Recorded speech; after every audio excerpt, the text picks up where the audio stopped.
What is going on, everybody? Welcome in. It's the Wager Alarm live stream. I'm your host, Howard Bender.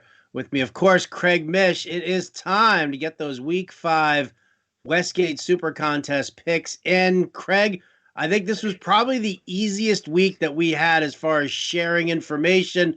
I think we were both on the same page with all of our picks, and it wasn't even close. We were just like, done. That's it.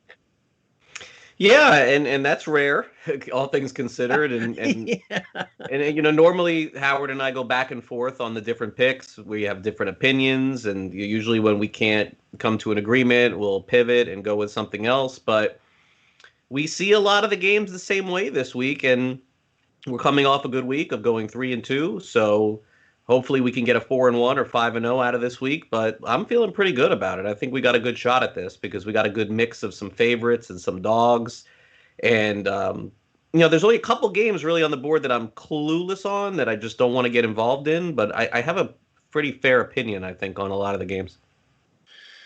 Yeah, listen. I think that when we discussed these games on Tuesday, on the Wager Alarm live stream on Friday, when we discussed it on Sports Grid, I think we both have a pretty good read on the ones that we like and the ones that we don't like.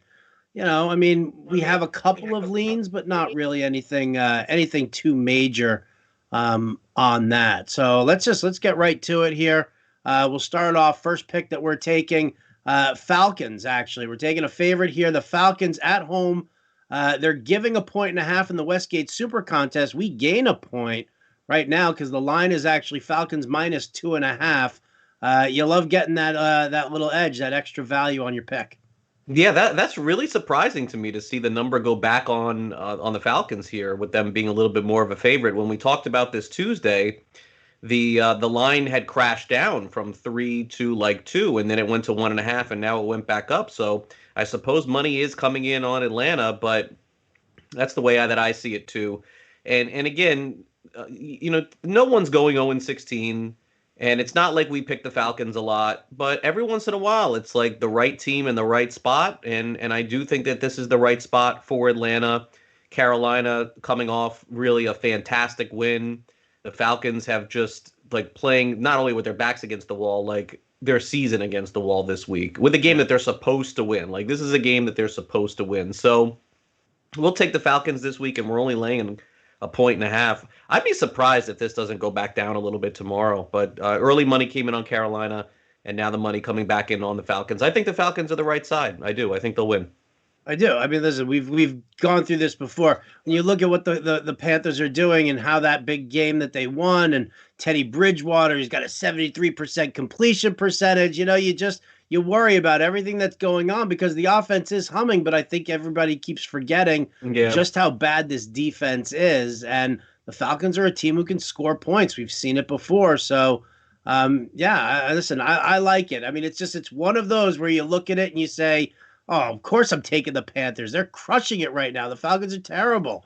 And we like going the opposite way of the general public. So Falcons. Yeah, and in general, the first few weeks up until last week, the contrarian picks did not come in. And a lot of the favorites were winning the first 3 weeks of the season at a higher rate than we've ever seen to start an NFL season. It's going to turn. It's the NFL is going to turn eventually. You can't have 60% of the favorites covering all season long. It'll normalize at some point. And so while we are taking a favorite here in general, most of what we do, at least 2 out of 5 picks each time, is taking an underdog. I like personally going with 3 or 4 if possible, but the early part of the season did not indicate that, but I think it will moving forward. We also lost a couple of games on this slate as well. So, to sit there, I like taking the dogs also. You look at the home dogs first. Yeah, we don't have a lot of options. Yeah, we really didn't. Have 4 teams Monday, 2 teams Tuesday. That's 6, and then how many teams on a bye? Is it 2 or 4? 2 teams on a bye. Detroit and Green Bay. Yeah, that's like insane. I mean, I don't even know the last time we've ever had a non-8. It's like the old days with the bye week when they used to have like 6 teams off at once, 8 teams off at once. So that's our first pick. Our second pick is also a favorite. What we're basically going to do is just blindly take Houston with the new coach. We're right now the line is actually 5.5, so you're getting better value now. Very rare for us to ever have a pick where the value is better now than what it was, but it is better now to take Houston. So the money is coming in on Jacksonville, and just in general, players, and it sounds like a weak narrative, but players want to prove that it's not their fault that they've been doing all the losing. And it's always the player's fault. I mean, the coach can contribute to it and make a difference here or there. Maybe over a 2-year period, a coach is directly responsible for a win or two. But in generally, it's the personnel that you have. And Houston's players are going to want to show that Bill O'Brien was a bad coach. They are good players, and there's always that first game boost from an NFL team when the coach gets fired. And it's so rare to be able to jump on this because over the past few years, Howard, in the NFL, we've seen a complete diversion from coaches being fired in season. They just don't. They get fired at the end of the year. They like make them ride it out until the end of the year. And I fully thought that was going to happen with Houston, given the pandemic, but it has not. They fired Bill O'Brien. I think the players show up. I think Houston also gets their first win tomorrow. All right. I did a little digging on the statistical nature of that. Since 2010, 62.5% of the time, the team who's fired their coach covers the spread. And so you can't ignore that. We thought it was a little higher there at it was like still a 68 great or 69. number. Give me that any day. But that was actually the stat that wasn't corrected by the 3 coaches who have been fired in the last 2 years mid-season. That's where we caught that. But still, 62.5% of the time to have that team out, cover that spread, after that firing. I like the odds. I like the percentages. Yeah, and I'm not somebody that goes with just blind trends, and I like to go, and you talk a lot of personnel, and I like to go with contrarian picks and discussing that. But simply put, it's just something that you have to do. There's a couple things that have been very good through the years. The first is always the Monday night home underdogs. You're always going to have 6 out of 10 that are going to win there. That's the first thing. The second thing is that anytime a team plays 3 straight road games, they usually get blown out that third game. Like at the beginning of the season, that is the first thing that I look for on the schedule. Which team has the third home game, and let me circle that because I'm going to go against them no matter what at that time. And then the coaching thing is another one that I don't love historical trends, but you got to do it. Baseball is the same way. Day after the manager gets fired, team usually wins next day. They just have this artificial boost. And then they go back to who they are. So we'll take Houston -6. All right. Next pick that we're taking here, here's our first dog of the day. We're taking the Bengals plus 12.5. This line hasn't moved at all. Still at 12.5. Divisional game. Bengals high power. They're trying to run this up-tempo, high-powered offense. This is Joe Burrow's first test against a really strong defense. I think that the Ravens do cover this one. Do win this game, but I think the Bengals actually, kind of backdoor cover on this one, almost like what happened to the Ravens last week when they almost let the Washington football team get back into that game. Yeah, I like this one a lot. I think the Bengals have a chance to win this game. I do. I think. Really? I think that this is one of the better money line shots of the year. Just to throw a Hail Mary. Baltimore proved last year. Every once in a while they'll sleepwalk through a game. I keep pointing to that game last year, and we were on it when Cleveland beat Baltimore in Baltimore, and it was completely unexpected. They just ran the you-know-what out of it. Look, Baltimore is a much better team than Cincinnati, but I love the way the Bengals are playing. And while they're only going to win 5 or 6 games this season at most, I think they got a shot in this one. I do. I think they have a chance. I think they catch Baltimore napping a little bit. They haven't really been challenged other than Kansas City. I think they get challenged in this one, so we'll take 12.5. All right, we're taking the 12.5 plus 500 on that money line for Cincinnati to win the game. Not a bad shot there. An interesting bet would be for me to take Atlanta minus the points in a parlay with the Bengals money line and see what that would pay out. You probably could get like 10-1 on that, 7-1 on that. I'd be interested in that. Oh wow! I gotta make a quick call. Hang on. Food for thought. All right, next game we're going back to the favorites. We're taking the 49ers. We're getting that Jimmy Garoppolo boost. We're laying 8.5. This line has not moved either. It moved, actually did. It moved to 10. Went back down. Oh, really? Yeah. I did not see it move to 10. That's fantastic. Yeah, it moved to 10, then back to 9.5, now back to 8.5 again. But this is irrelevant, and this is another one that I like a lot, and I'll tell you why. You know me, I don't really get into personnel all that much. Mm-hmm. And I'll tell you, there's only one fear that I have in this game, And it happens in the NFL sometimes. And if it happens this week, it's my second half fear. I don't think they'll put Tua in for the second half. But Howard, we've seen that happen before, Like they're getting annihilated, and then they put the backup young guy in, and he Right. doesn't win. But at the end of the day, we're like, wow, he looked really good. He's a starter going forward. I can't see them putting him in. I can't see them putting him in against San Francisco. But my guess in this game, if I had to build a narrative, San Francisco's up 13-3 at the half. And then I don't know, right? Like, Right. will the Dolphins go to the backup at that point, or are they just going to let Fitzpatrick run this out? Their left tackle, all of a sudden, the Dolphins' left tackle went down for the season 2 days ago, Howard, and they do not have a backup for him. Jackson is his name.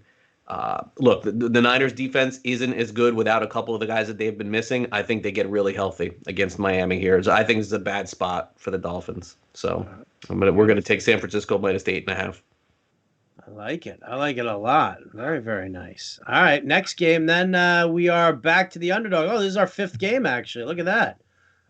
The Browns getting a point and a half. The line is at 1 right now, so we're getting that extra hook, which is always nice to have. Again, I look at this game here. I think that the Browns can win this game outright. I'm not really that impressed with what the Colts are doing.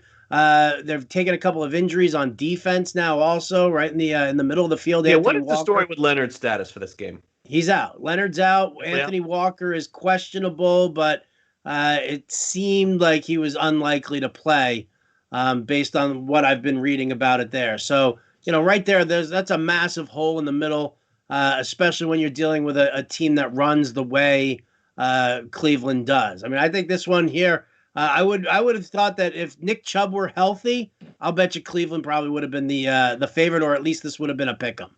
Yeah, I'll tell you that of the five, this is the least confident I am in the five, just in general. And again, we have so few games to choose from here. I really like all of the other four, but this one to me is a little bit of more of a coin flip than some of the others. But honestly, I don't like any of the other games more than I like this. So that's kind of what it comes down to for me. And again, the Colts right now, of all the teams that I've seen play in the NFL, are the only team that seems like they're going to go into a week where you can bet the under and they're going to play good defense. Honestly, they're the only team. I mean, look, I understand the Chargers at one point. Oh, they have a really good. I mean, not the last couple weeks, right? Right. I just haven't seen dominant defenses this year, and Indy is the only one thus far. And not only dominant from not giving up points, but also scoring on defense too. It's a little unpredictable, but they've been doing that as well. But the Browns are running the ball now.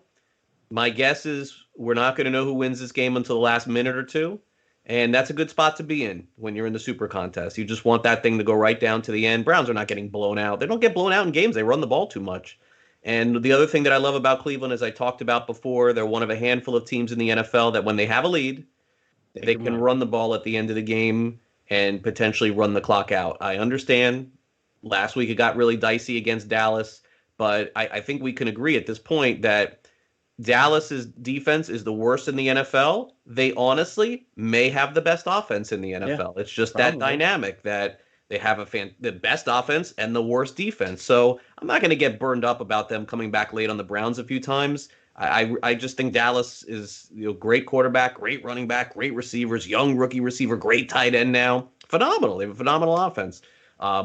Anyway, long story short, I'm not a big Colts fan. If the Browns win this game, they're going to start going nuts in Cleveland. I don't think they've been 4-1 in how long? I don't know, but that's what they're chasing here.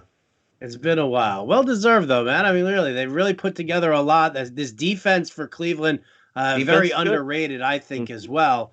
Do a great job against the run. I don't think anybody really saw that coming. I think it's something that just kind of snuck up on everybody. They're about to get healthier also. They've been having problems in the secondary.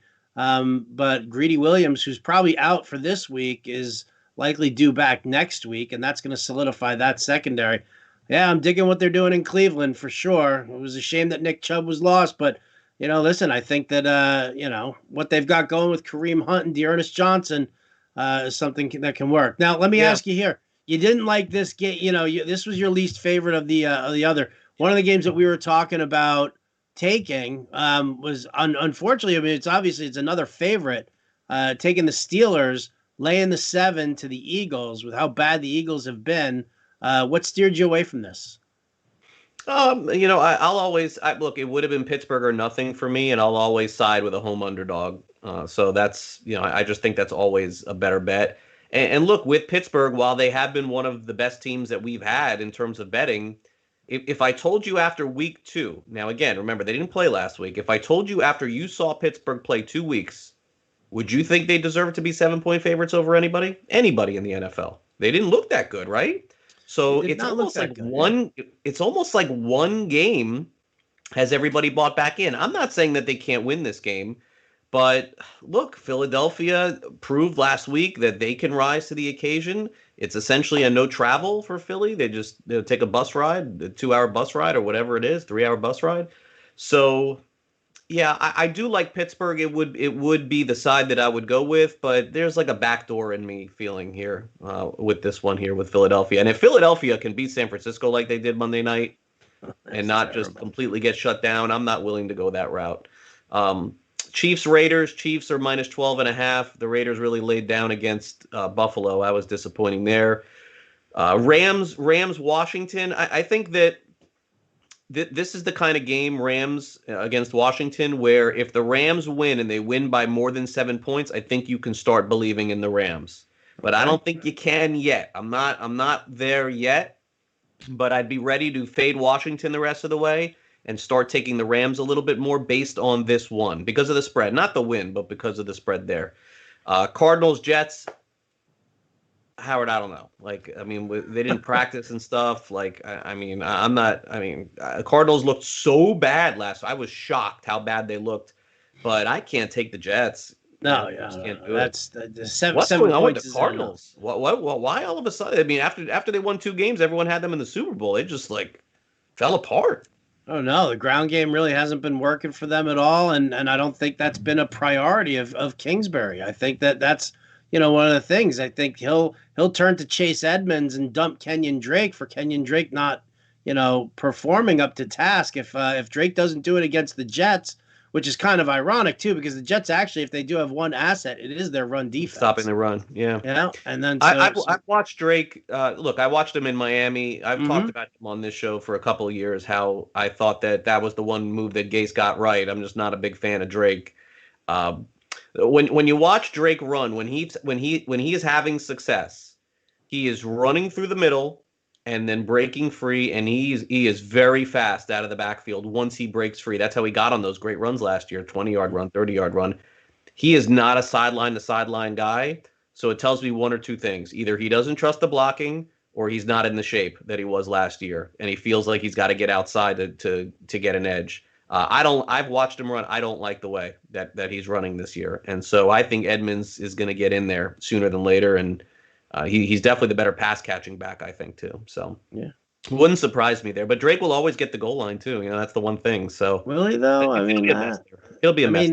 You look at the way him and Edmonds are. I wouldn't put it past to see Edmonds in a much bigger role. Is the better guy. Yeah.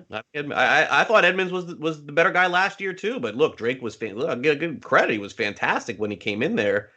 But look, Howard, last year, Kenyon Drake had a ton to prove, right? He was almost out of the NFL. Basically gone, and he proved it. And now what? Now it looks like the guy he was in Miami again. In the time that you and I have been here on the live stream right now, Bengals Ravens just went down to minus 11.5. Yeah, something tells me something. It's just a weird feeling I have about that one tomorrow. There's our point of value though, right? I mean, you gotta love. But not only that too, but like I feel better about Cincinnati. Honestly, this is like my thinking with this, and you've known me enough through the years. Like if Cincinnati was plus 14, I don't think I would do it because that's telling me they are getting smashed. But the fact that they're somewhere between 10 and 14, it's like why is the line 12.5? It's like pushing you to Baltimore, right? Like, they're 2 touchdowns. That's all they got to do. 2 touchdowns, right? I don't know. I think Cincinnati's the right pick. Cowboys, Giants. Forget it. Never. We don't know. No one knows. Seahawks, Vikings. I mean, eventually Seattle is not going to cover a game. I don't know when that's going to be, but eventually. Yeah, I mean this is a tough one too. I mean it's kind of funny. Minnesota's playing Vikings. better, right? What's that? Minnesota's playing better. Minnesota's. Well, I mean they are playing better, but I mean listen, Houston having trouble getting them, getting out of their own way last week against such a terrible defense like Minnesota has. I mean, let's not forget. It's like when you're talking about Atlanta against Carolina. Let's not forget how bad the defense is for the Panthers. Let's not forget how bad the defense is for the Vikings. So, that this one here is it's 7 points right now, and that is, I think it's still staying at 7. Yeah, that's solid 7. That's what it's going to be. Yeah. I don't know, man. Vikings just sit there. You run with Dalvin Cook like they did against Houston. Seattle really has to. If I had a slide here, it would be taking Minnesota, and maybe not even to win, but just to cover. You're giving me a touchdown.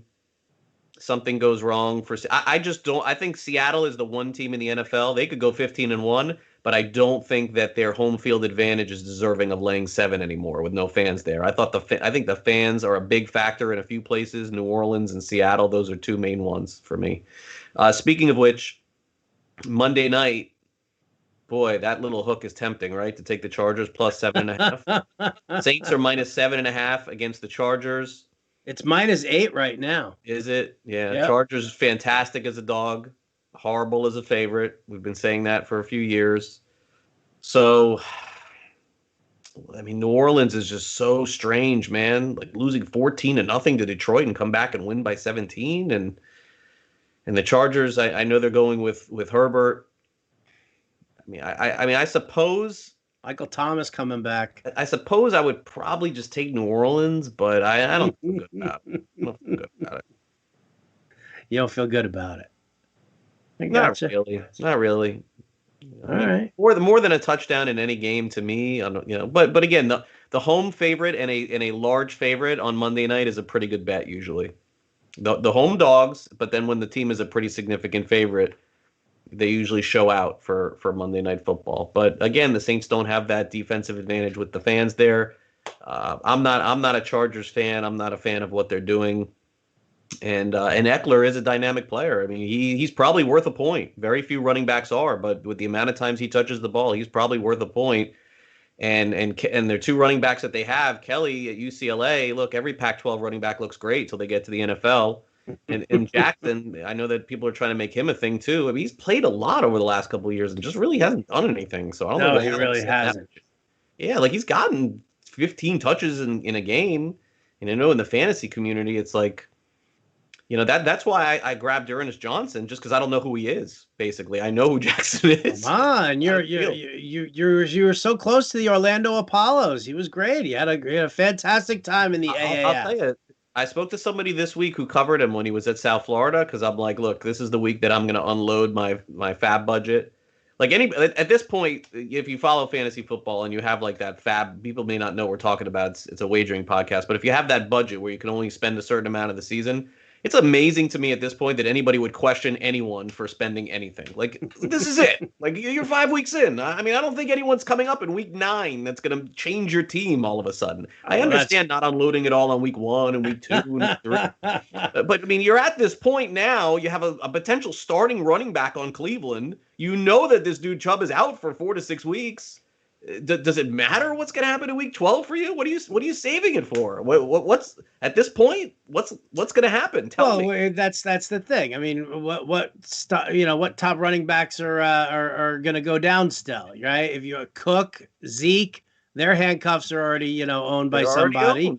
Miles Sanders, somebody has Boston Scott. So yeah, this is that time to do it. But when does the guy come out of I suppose, like, if Mike Davis got hurt, like, Bonifan's on a lot of waiver wires. Like, okay, like, yeah, I'll unload on Bonifan, and I like him. So, like, that's an example of, yes, certainly that's a possibility. But Ernest Johnson was literally a 0.0% fantasy football player owned, right? Like, 0.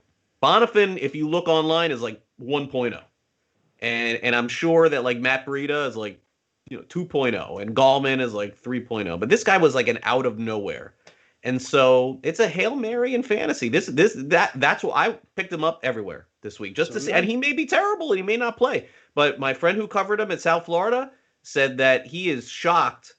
He said that he would be shocked if the Browns didn't change it up this week and let Hunt start the game and brought this Dearness Johnson in later to catch all the passes, because he says he's a phenomenal pass catcher and really can explode on that. So we'll see if that ends up changing. But his college stat, he played at USF, and I saw a couple of the games that he played, and I remember him. There was another running back, Mack, that was there at the time. That was more of their rusher there. But I look, I know it's a tough matchup against Indianapolis, but why that game script said for Dearness Johnson to get more carries than Hunt last week, I know we're drifting into fantasy here, but I had to take a shot. And we didn't go all in the leagues I was in, but I went pretty close. Like, I did as well. I think you got to do it. I think you got to try. Yeah. Absolutely. All right. Like, you know what it reminds me of, by the way? No, what? What now? What now? It reminds me of Mostert this time last year. Okay. All right. Something to think about. Although when Nick Chubb does come back, he's gonna play. Tevin Coleman. Oh, they have Tevin Coleman, right? Mm-hmm. Sure. That's gonna do it for us here on the Wager Alarm live stream, right? Just to recap the picks, so everybody remembers, we're doing Falcons minus 1.5. We're doing the Texans minus 6. We're doing the Bengals plus 12.5. The 49ers minus 8.5. And then we're finishing it off with the Cleveland Browns, Dearness Johnson's finest, getting 1.5 on that one. That's going to do it for us. Big thanks to our producer, Matt Sells, for all the hard work and the effort. Big thanks to Craig, as always. I'm Howard Bender. Oh, you guys can find these picks. We'll have the ticket posted, wageralarm.com. You don't want to miss out. You can see where we're at. And, yeah, that'll do it for us tonight. 5-0. 5-0, baby. Here we come, baby. Here we come. Thanks for watching the Wager Alarm live stream. We'll catch you next time.